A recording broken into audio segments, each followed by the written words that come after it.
Vamos lá, vamos começar, né? Boa noite. Tô aqui testando uns horários de live mais cedo, né? Quem me acompanha há mais tempo aí, como o Roger, ele até comentou aí, né? Cedo, porque nós temos costume de fazer live 9 horas. Vamos ver se esse horário de 7h30 também é legal. Bom, queria agradecer a presença, certo, de vocês aqui. E o nosso tema de hoje é dor lombar relacionada a um problema no nervo. No geral, nossa semana vai ser toda em volta disso, tá? De dor lombar e problema no nervo. As postagens, nessa semana nós teremos 3 lives. Hoje eu vou dar tipo uma introdução, né? Do que seria essa dor lombar de mecanismo neuropático, que é relacionado a algum problema no nervo. Quarta-feira eu vou ter uma live em dupla com o Alan Costa. A gente vai falar muito disso daí na nossa prática, avaliação, tratamento, como é que é. E na sexta-feira, a nossa terceira live dessa semana vai ser uma live de caso clínico. Então, pessoal, conteúdo essa semana pra caramba não vai faltar sobre isso. Inclusive os posts no feed, tá bom? Bom, pois vamos lá. Quando a gente fala de uma dor lombar relacionada a algum problema no nervo, a gente lembra logo de hérnia de disco, né? Ou de uma dor ciática. Qualquer coisa que associe a uma compressão no nervo. Mas esse tipo de dor, pessoal, cerca de 42% da literatura científica caracteriza uma dor relacionada a algum problema no nervo como dor neuropática, certo? Então eu quero que a partir de agora vocês peguem papel, caneta, lápis e vamos anotar porque vai ter muita informação legal hoje, certo? Primeira coisinha para anotar, vamos chamar isso daí de dor neuropática, certo?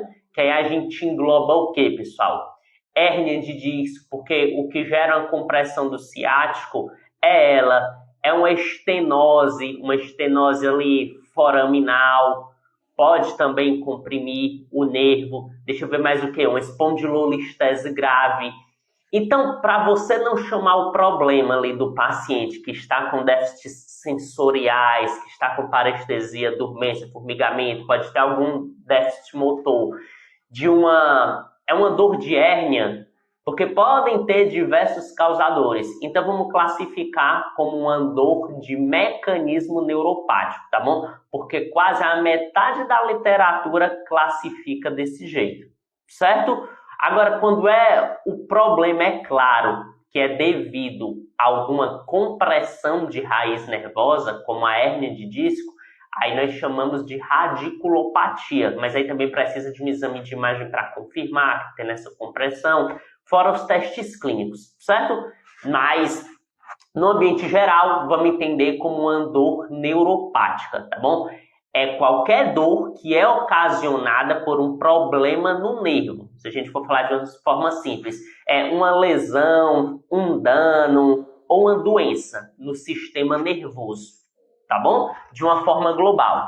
Aí dentro desses problemas que podem acontecer no sistema nervoso, pessoal, nós temos uma dor que pode atingir o nervo, que é uma dor neuropática periférica, e a gente tem também uma que já possa atingir o sistema nervoso central, tá bom? Como a medula, por exemplo. Aí isso já seria classificado como uma dor neuropática central.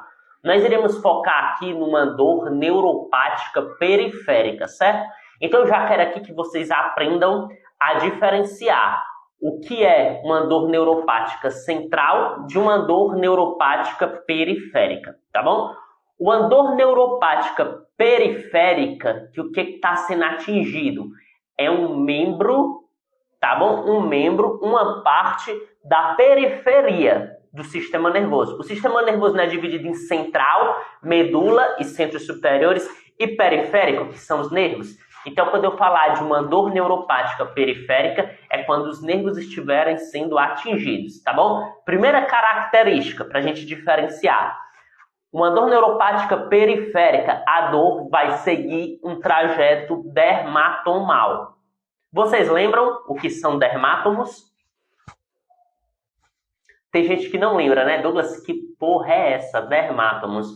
Dermátomos, pessoal, são um conjunto ali de pele, um grupo ali do tecido, né? Que é inervado pelo mesmo segmento da medula. Por exemplo, na altura ali de L5, S1. O que eles inervam ali na pele, a maior parte, é a região posterior da perna, da coxa, da panturrilha, até lá o pé. Então, quando o paciente tem uma dor que segue esse trajeto todo posterior, significa que essa dor ela está seguindo o trajeto do dermátomo de L5 e de S1, do grupo de pele, de tecido que é inervado por aquela região, tá bom? Então, dermátomos é um pedaço da pele, são pedaços da pele que são inervados pelo mesmo segmento. Então, presta atenção. Se pedaços da pele ali que são inervados por L5 e S1 é por onde a dor está descendo, então provavelmente essa dor neuropática periférica está ocorrendo por alguma compressão daquela região lá, tá bom? A raiz nervosa de L5, S1, o pessoal por ali estão sofrendo uma compressão, porque se eles estão sendo comprimidos, a dor vai seguir o trajeto que eles inervam, que é mais ou menos a região posterior da perna, certo? Então, primeira característica de uma dor neuropática periférica é isso daí. Ela segue um trajeto dermatomal. Além de seguir um trajeto dermatomal, choque, queimação, certo?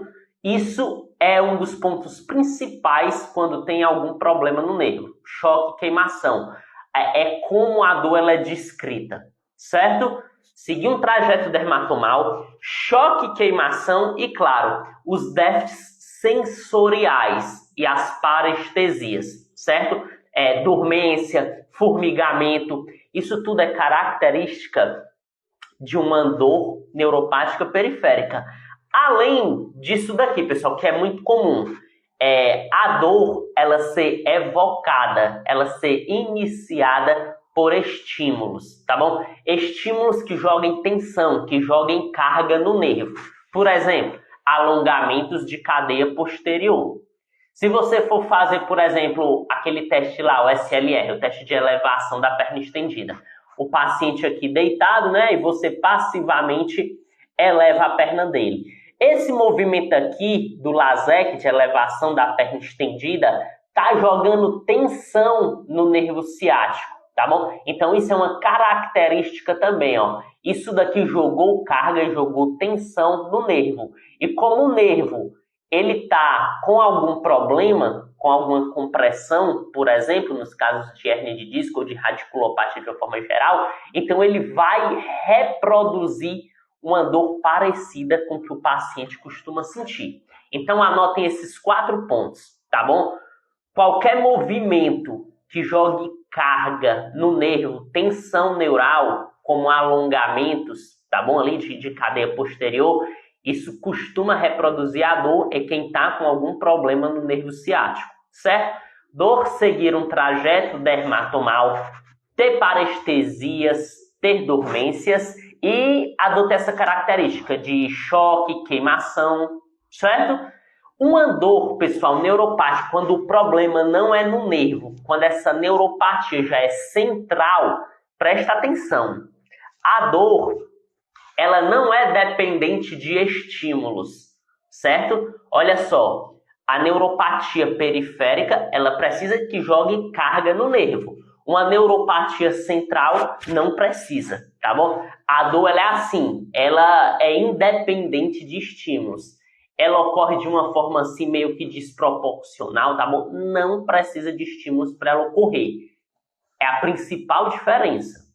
Certo? Mas ela também tem essa qualidade aí de choque, queimação, mas ela também não responde a bloqueios periféricos. Porque às vezes quando o paciente está com esses problemas no nervo, o que é que tem condutas de bloqueio do nervo? Deu uma pausa, opa, voltou. Quem está com a neuropatia central, que o problema normalmente pode ser ali na medula ou até aqui, né, nos centros mais superiores, certo? Não adianta fazer bloqueios periféricos, bloquear ali os impulsos na raiz nervosa, porque essa dor não vai passar.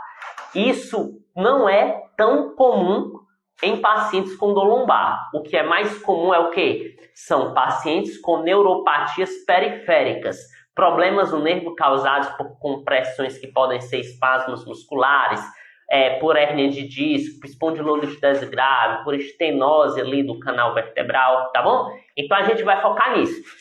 Mas se você pegar um paciente que a evocação do estímulo é independente de estímulo, a evocação da dor não depende de nada, fica ocorrendo assim de forma aleatória, descontrolada, queimação, dormência, parestesia, então provavelmente não é, certo? Uma neuropatia periférica, que é o que a gente é acostumado. Bom, vamos lá. Deixa eu ver aqui meu roteiro. Existem 3 pontos, pessoal, fundamental para a gente saber se realmente essa dor é de mecanismo neuropático, se é uma dor causada por algum problema no nervo. Vocês têm que saber esses pontos aqui, ó. A história da dor, certo? Características da dor e o que agrava e o que piora a situação do paciente. Então, olha, qualquer avaliação de dor no universo, principalmente quando envolve ali o exame clínico, ela tem que passar por esse tripé. História da dor, certo? O que foi que ocorreu? Como foi que ocorreu? Quando foi que ocorreu? Certo? Você tem que saber a história da dor. E, normalmente, neuropatias periféricas são situações bem agudas ou subagudas, não é? Uma neuropatia periférica se cronificar é quando realmente existe muita dúvida, né, do que fazer, de não saber diferenciar mecanismos de dor e não fazer ali o trabalho direitinho, certo? Mas normalmente é um problema que ocorreu recente, certo? E já vem dando esses sinais, porque de acordo com a literatura, 1% da literatura, eles dizem o seguinte: a presença de déficits sensoriais e parestesias é o que difere a dor neuropática das outras dores. Vocês lembram que a nossa última live foi uma dor relacionada ao sistema musculoesquelético, a uma dor nociceptiva? De acordo com a Associação Internacional para o Estudo da Dor, existem 3 grandes mecanismos de dor. Dor nociceptiva, que é uma dor onde a causa é possivelmente do sistema musculoesquelético. Essa live, ela tá salva no nosso feed, a gente já falou disso. A gente está hoje no nosso segundo mecanismo ali da IASP, que é uma dor neuropática, que é causada por algum problema no nervo. E a literatura mostra que o principal diferenciador de uma dor neuropática, de uma dor do sistema musculoesquelético e de uma dor nociplástica é que a dor neuropática ela vai ter parestesias, dormências e formigamentos. Então, quando tem esses déficits sensoriais, 1% da literatura consensuou que esses são os principais sinais para a gente poder caracterizar uma dor neuropática, certo? Então, anotem aí, porque às vezes a dor, ela irradia, é uma dor que desce e a gente leva em consideração só isso. Mas 60% das pessoas com dor na lombar, elas têm uma dor que pode descer, que pode referir, que pode irradiar e não tem nenhum problema no nervo. Então não leve em consideração só esse critério, dor que desce. Por que não? Tá bom? Uma neuropatia periférica, um problema nos nervos, na raiz nervosa que geram dor, são caracterizados por essa dor que desce, mais dormências, mais parestesias, mais esses déficits sensoriais, não é? E queimação e choque, certo? Não é simplesmente a dor descer, beleza? Bom, história da dor. A gente vai agora, pessoal, para localização. Presta atenção. Pode ser que a dor seja localizada, certo? Quando tem pouca irritação ali do nervo. mas isso é raridade. Normalmente, quando a dor é de mecanismo neuropático, olha aqui a porcentagem, quase 22% da literatura entrou num consenso que essa dor ela segue um trajeto dermatomal. Então, vocês têm que entender de dermátomos, tá bom? Esses pedaços da pele aí que são inervados pelo mesmo segmento. L5S1 vai inervando ali que região da perna? É da lombar até o pé, ali na parte de trás.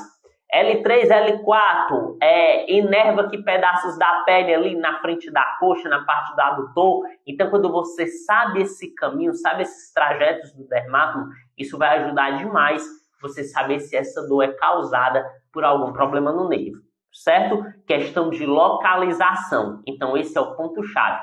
Quando a dor segue os dermátomos ou quando a dor tem uma localização assim, neuroanatômica bem plausível, beleza? Vou dar aqui 3 observações para você sobre localização da dor. Segunda, pode envolver dor referida distal. Quase 6% da literatura, pessoal, diz para a gente que a dor irradia. Mas não é simplesmente irradiar. Lembra? Acabei de falar, 60% das pessoas com dor na lombar tem dor que irradia. É se ela irradiar, seguindo um trajeto dermatomal. E essa dor, quase 5% da literatura mostra pra gente que pode ser superficial ou profunda. Então, olha só o ponto-chave. Quanto à localização, ela tem que seguir o trajeto dermatomal. E se você atende pacientes com problemas de coluna, você tem que entender de dermátomos, certo? Quanto, pessoal, à qualidade da dor. Eu estou querendo mostrar aqui para vocês as características da dor de uma forma geral, certo? Localização, qualidade e a gente vai para sintomas associados, porque lembra, qualquer paciente que chega com dor, você tem que saber a história da dor, quando começou, onde começou, como foi, história da dor. Depois você vai para as características da dor, que é o segundo passo que é o que eu estou mostrando para vocês. Localização, que é principalmente seguir o trajeto dermatomal. Agora, dentro das características da dor, a qualidade. A literatura, olha só, quase 50%, pessoal, 44,8% da literatura dizem pra gente o seguinte, que a dor é em queimação. E 23,8% da literatura diz que é em choque, tá bom? Então, praticamente, vamos ver, 40, 50, 67, quase 70% da literatura diz que a dor causada por algum problema no sistema nervoso, ela vai ter essa característica de choque e queimação. Faz sentido para vocês? É o que a literatura mostra, tá bom? Quase 70% quando a gente vai juntar choque e queimação. Então, olha só, é uma dor que segue um trajeto dermatomal em choque e queimação, certo? Localização e qualidade da dor. E os sintomas, olha só, associados, pessoal, os sintomas clássicos. 41% da literatura fala que são parestesias, formigamentos, certo? E 34% déficits sensoriais como dormência. Ou seja, mais de 70% da literatura mostra que um paciente que tem uma dor causada por algum problema no nervo, ele vai ter formigamento, dormência, vai ter déficits sensoriais. Então, olha só, vocês não imaginam o quanto é importante a gente saber essas características da dor para poder diferenciar qual é o mecanismo que está mais predominante ali no paciente. Porque olha só, se as características principais da dor do paciente são relacionadas ao sistema musculoesquelético, uma abordagem que envolva mais esse tecido musculoesquelético pode fazer com que o paciente se dê bem. Agora, se é uma dor com essas características aí mais associadas ao nervo, de seguir um trajeto dermatomal, de ser em queimação, de ser o choque, uma conduta mais centrada no tecido musculoesquelético não vai fazer o mesmo efeito. Tem que ser uma conduta mais centrada no tecido neural. E quando a gente fala numa conduta centrada principalmente nesse tecido neural periférico, a gente tem que ter cuidado, pessoal. Porque nervo não gosta de ser perturbado. Então, se o paciente está com uma neuropatia periférica, está com aquele nervo ali muito irritado, por uma hérnia de disco, ou por uma compressão muscular, por uma estenose, deixa eu ver aqui mais por o quê? Por uma espondilolistese grave, enfim, você não pode ficar querendo fazer técnicas que fiquem irritando demais o nervo, certo? Porque o nervo irritado é como aquela criança que é perturbada direto na escola. Ela vai explodir, ela vai ficar mais irritada. Ei, tu é feio. Ei, menino, tu é feio. Ei, tu é feio. Vai ter uma hora que vai encher o saco. Então, quando você está trabalhando com dores que envolvem comprometimentos de nervos da periferia, você não pode, a princípio, tá bom, ficar irritando demais o nervo. Douglas, e como é que eu sei que eu estou irritando demais o nervo? É quando a dor começa a se espalhar, quando a dor começa a periferizar, é quando acontece mais o quê? Quando o formigamento aumenta, a dormência aumenta, esses déficits sensoriais aumentam. Então isso mostra pra gente que o nervo está ficando mais irritado. Quando o paciente ele vai aumentando os déficits motores, você fez ali, por exemplo, um alongamento grande ali da cadeia posterior, né, do paciente, você pensando que fazendo esse alongamento ia melhorar a mobilidade ali do nervo ciático. O paciente foi ficar em pé, ele começou a andar caxingando. Então você piorou a referência funcional do seu paciente. Antes ele não tinha chegado caxingando. Agora ele está saindo caxingando. Então você conseguiu irritar mais o nervo. Então a gente tem que ter cuidado. Na hora do tratamento desses pacientes com neuropatias, com dor neuropática, a gente tem que bater ali naquele limiar assim, ó. Chegou na dor, pronto, é só até ali. Aí quando você perceber que vai se acalmando, que é quando a dor vai centralizando, que é quando você bota o paciente para andar, ele já não está mais andando caxingando, a dormência, o formigamento, o choque, a queimação foi diminuindo, aí você, agora eu posso ultrapassar um pouquinho esse limite. E vai ultrapassando. Então a resposta, pessoal, normalmente é lenta, tá bom? Você, não é porque a gente aprende, não é? Lá na faculdade, por exemplo, quando um paciente está com dor, a gente inibe, a gente aperta. Se você vai inibir, se você vai apertar o nervo, porque dá para papar o nervo ciático ali pela fossa poplítea, por alguns caminhos da região posterior da perna. Se você aperta ele ali, você vai irritar mais a situação e vai piorar. Lembrem disso. Como é que eu vou saber, Douglas, que eu estou piorando a condição do meu paciente? Não é só quando a dor periferiza. É quando aumenta a dormência, formigamento, essa qualidade de dor, de choque, de queimação. Quando ele começa a andar caxingando, então você está piorando as referências do paciente, que não podem ser só de dor próxima da coluna ou dor distante da coluna. Certo? Tranquilo por enquanto? Deixa eu dar uma olhada aqui no nosso roteiro. Ó, anotaram, não é? Primeiro ponto, história da dor, como aconteceu e quando aconteceu. Segundo, a gente vai para as características da dor. Onde é que ela se localiza, qualidade da dor, como ela é, certo? Sintomas associados. Agora, a gente vai para o terceiro ponto de uma avaliação de um paciente com uma neuropatia, com uma dor neuropática, certo?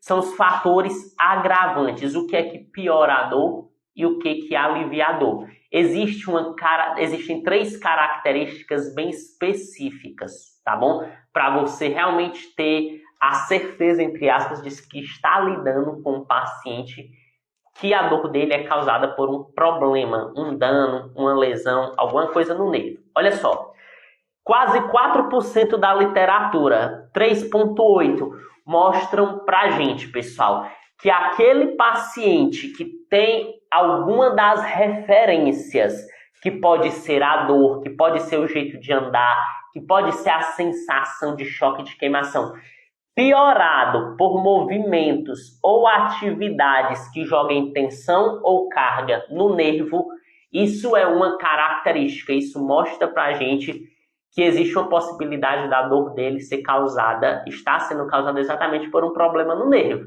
Você coloca o paciente para se abaixar, tá bom? Dobrando ali a coluna sem dobrar o joelho. Isso gera uma tensão grande no nervo ciático, tá bom? Então, na hora que você fez isso com o paciente, a dor periferizou, a dor espalhou. Quando ele sentiu uma queimação, um choque maior, ele foi andar, piorou, você jogou tensão demais no nervo. Isso agravou a situação. Então, isso é uma das características de agravantes que mostram pra gente que o problema é o nervo.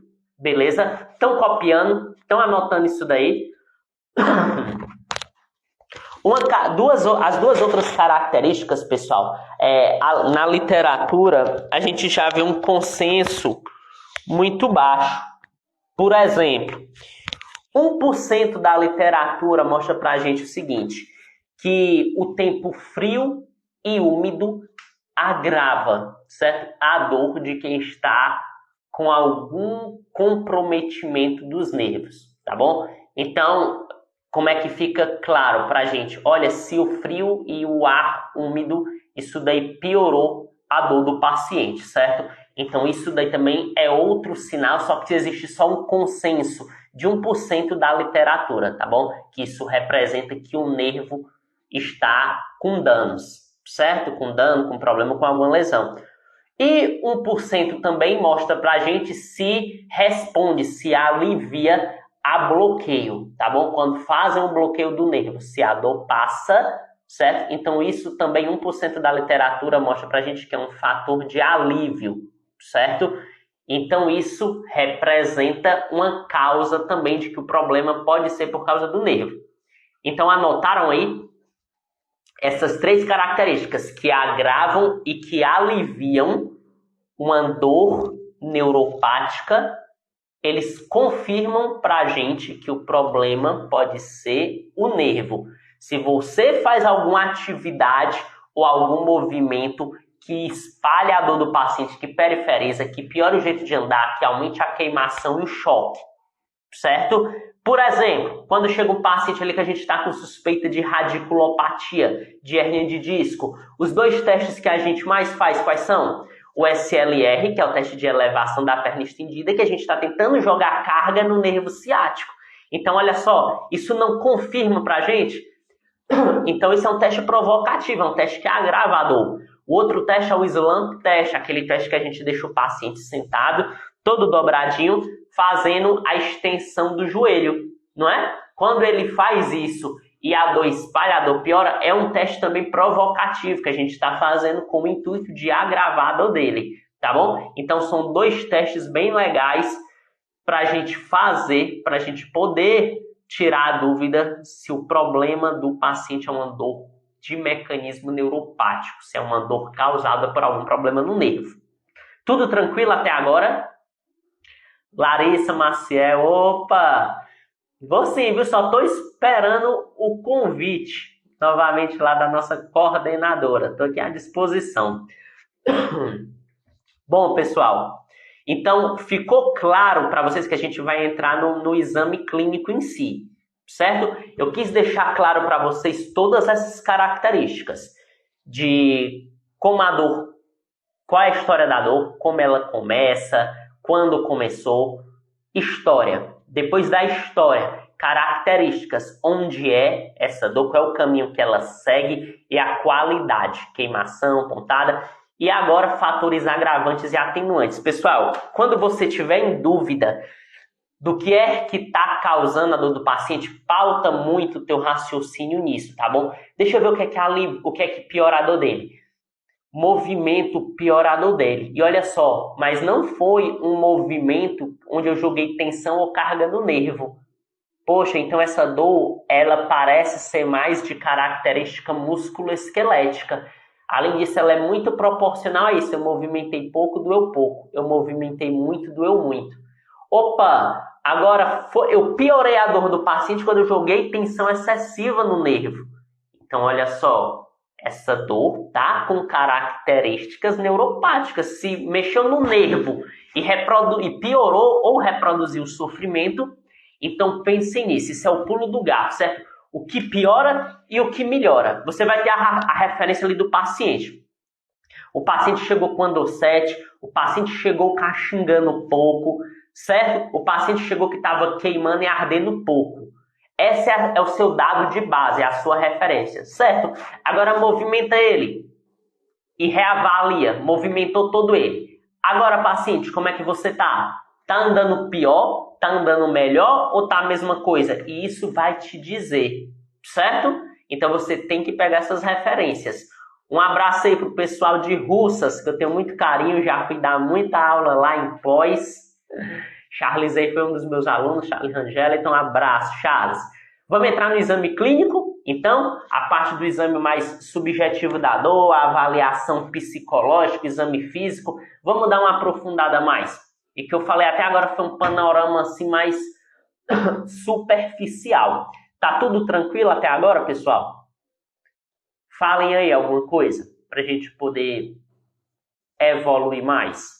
Vocês conseguiram entender o que é isso de referência, linha de base? Como isso daí do que agrava, do que piora, do que melhora pode ajudar vocês? Respondam em alguma coisa, vamos lá, cliquem no coraçãozinho. Eu preciso da interação, que é para saber que vocês estão entendendo aí a situação. Tudo tranquilo? Podemos prosseguir? Hein, galera? Ver se tem alguma pergunta. Se tiverem alguma pergunta, podem botar a pergunta aí, tá bom? Na caixinha. Vamos lá. A gente vai para o exame clínico. Se você não entendeu nada até agora, ou ainda ficou confuso, pega a organização agora. Pega aí caneta, lápis, a folha, que já era para vocês estarem com isso aí desde o começo, certo? O exame clínico, pessoal, o exame subjetivo da dor. Quando a gente fala de dor, ela tem muitas características subjetivas. Eu estou tentando trazer para vocês uma análise baseada em mecanismos da dor. Não existe nenhum teste específico que diga, olha, essa dor é de mecanismo neuropático relacionado a nervo, essa dor é causada por um problema no sistema musculoesquelético, essa dor ela é causada por causa de uma alteração de nocicepção. Não tem testes específicos. A gente precisa fazer clusters. O que são clusters? Combinação de dados, de testes, de informações para a gente ter uma probabilidade maior de acertar. Então eu estou tentando entregar para vocês clusters, certo? De localização da dor, de qualidade, de como é a dor, do que agrava, do que piora. Então você faz a junção disso daí, desses clusters, que fica com uma probabilidade maior de você acertar qual é o mecanismo predominante. Então preste atenção. Se a predominância da dor do teu paciente é de um mecanismo neuropático, onde tem um problema ali de nervo, onde a dor segue um trajeto dermatomal mais posterior ali da perna, da coxa. Então, provavelmente, pode ser ali na altura de L5, S1, o comprometimento. Então, isso já norteia você para ser mais certeiro, fazer mobilizações naquela região, mobilizações neurais com baixa amplitude, exercícios que não sobrecarreguem tanto o nervo, que não gerem tanta tensão e carga. Então, percebem que é um cuidado um pouco mais diferente do que tratar um paciente que é de fato a dor mais predominante no sistema musculoesquelético.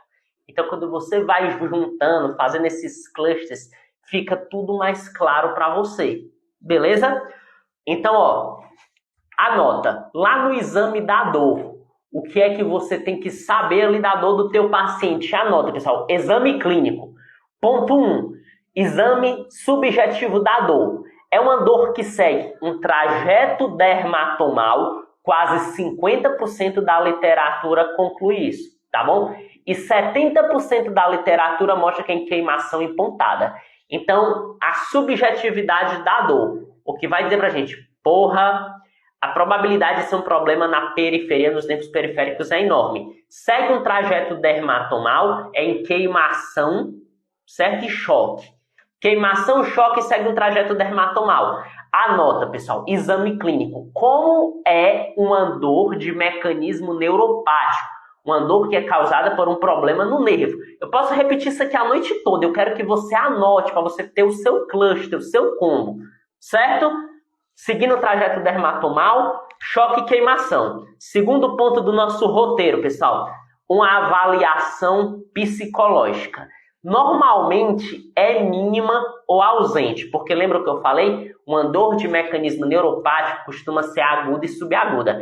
Quem tem esses aspectos psicológicos mais abalados são aqueles pacientes que têm uma dor de mecanismo nociplástico, que é o que a gente vai falar próxima semana. São aqueles pacientes que têm dores mais persistentes, mais crônicas. Então esse aspecto psicológico se sobressai demais, certo? Então em um paciente com uma dor neuropática, com a neuropatia periférica, o aspecto psicológico não é de foco tão grande, certo? É mínimo, é quase ausente, certo? Realmente o problema, as características é muito mais estruturais, periféricos, tá bom?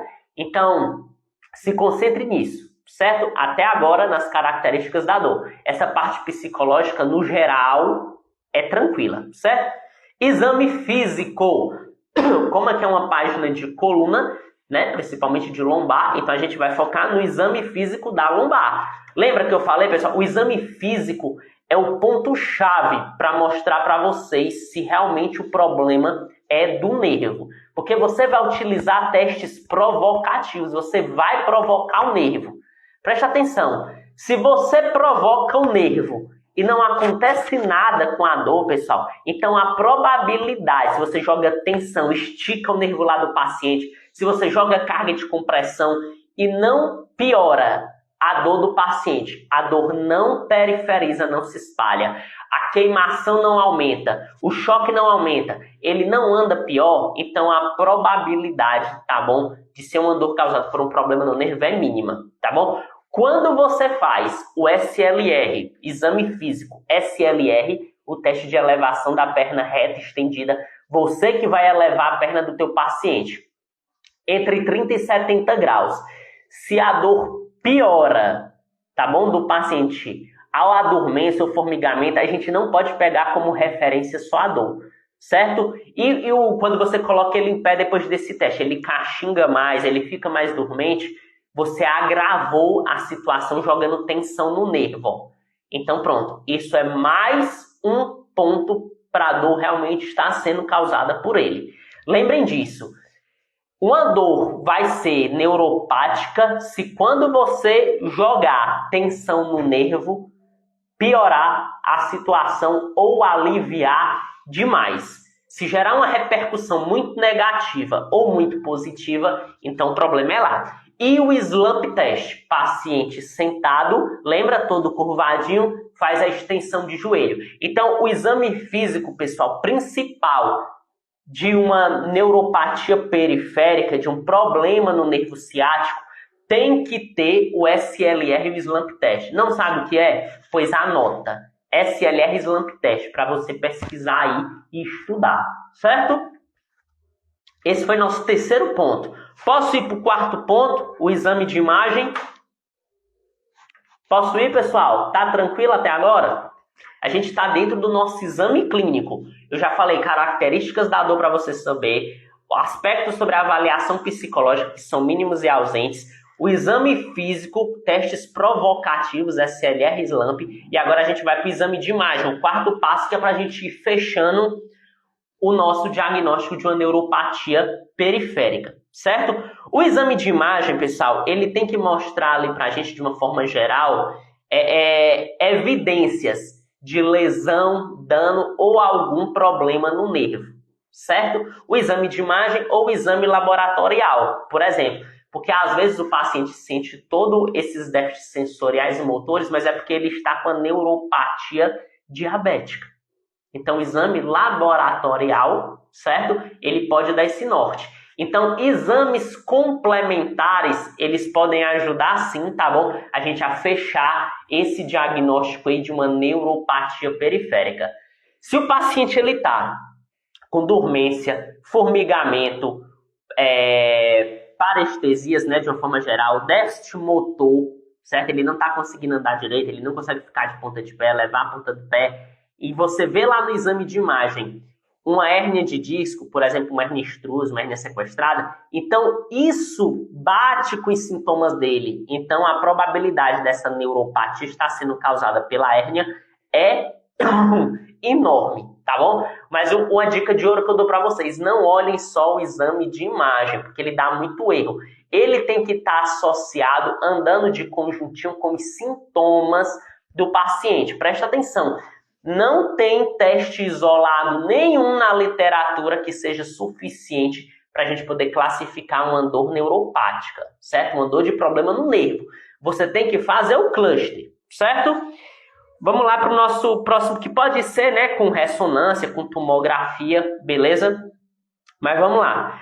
O nosso 1, 2, 3, 4, o nosso 5 ponto, o nosso quinto ponto, que também está incluso aí, que são os testes laboratoriais, né? Testes de eletroneurodiagnósticos. Por exemplo, a gente vai ver a condução nervosa e o nervo ciático ele está com uma condução alterada. Então, testes de eletroneuromiógrafos, eles ajudam também, porque se está com a condução alterada e o paciente está com essa perca sensorial, motora grande, ou está tudo muito alterado, então isso bate, tá bom? Então a gente consegue fazer uma correlação e poder dar um diagnóstico sim, né, dentro de tudo que a gente falou com esse eletroneuromiógrafo, certo? Só que no mundo real, pessoal, no nosso mundo clínico é raridade um paciente chegar com um teste de eletroneuromiografia, certo? É muito difícil. Mas é um teste também que ajuda a gente a ser um pouquinho mais certeiro, certo?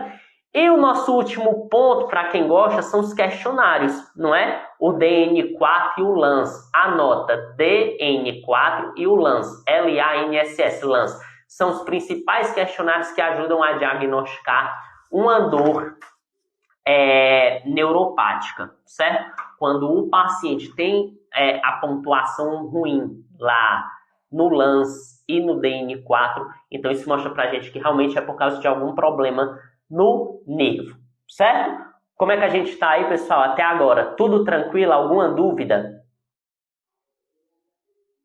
Hein, galera?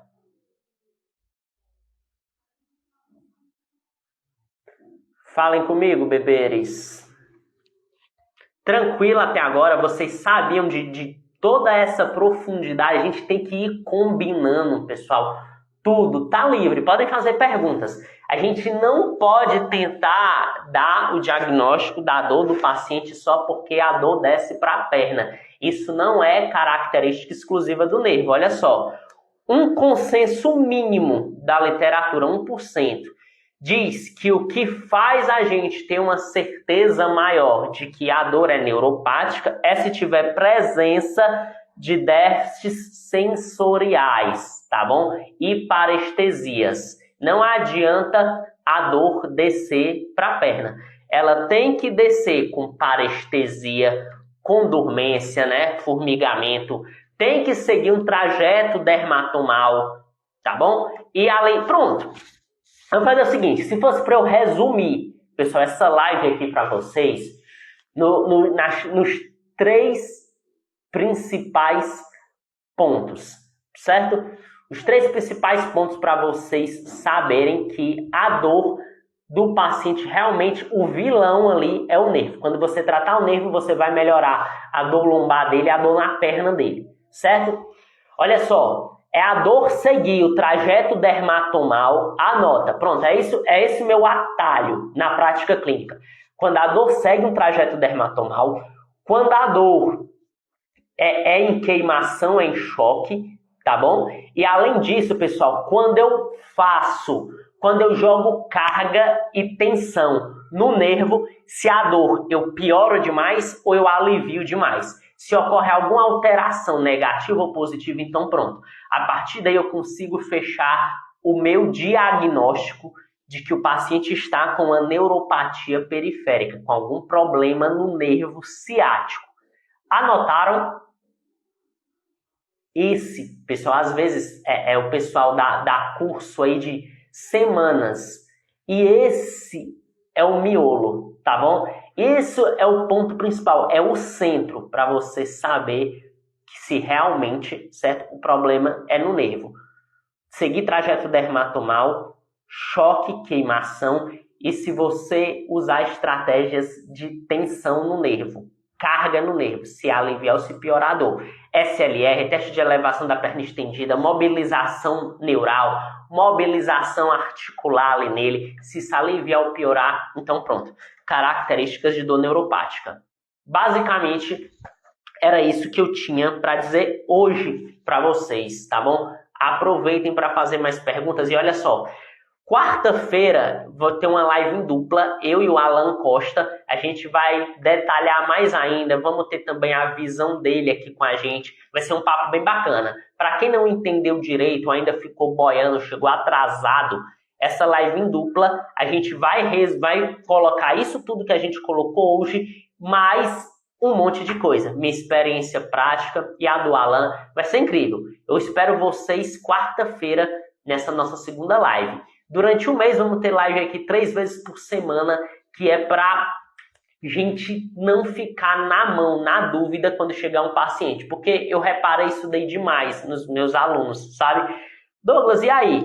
Será que eu faço uma mobilização neural, uma mobilização articular, um alongamento, treinamento de força? Eles ainda meio perdidinhos porque não estavam sabendo pegar as principais características de quando o problema é no nervo, de quando o problema é musculoesquelético, de quando o problema é mais a nível de sistema nervoso central.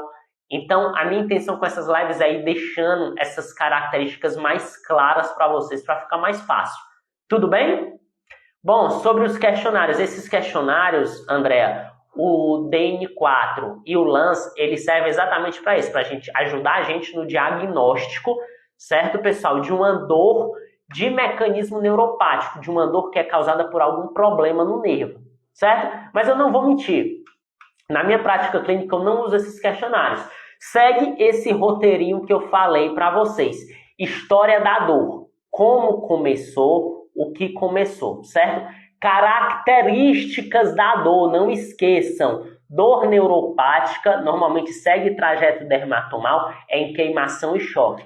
E o que agrava e o que piora as referências do paciente. Você joga carga e joga tensão no nervo, a dor espalha, teu paciente começa a andar caxingando, teu paciente começa a sentir mais dormência, mais formigamento, pronto, matou.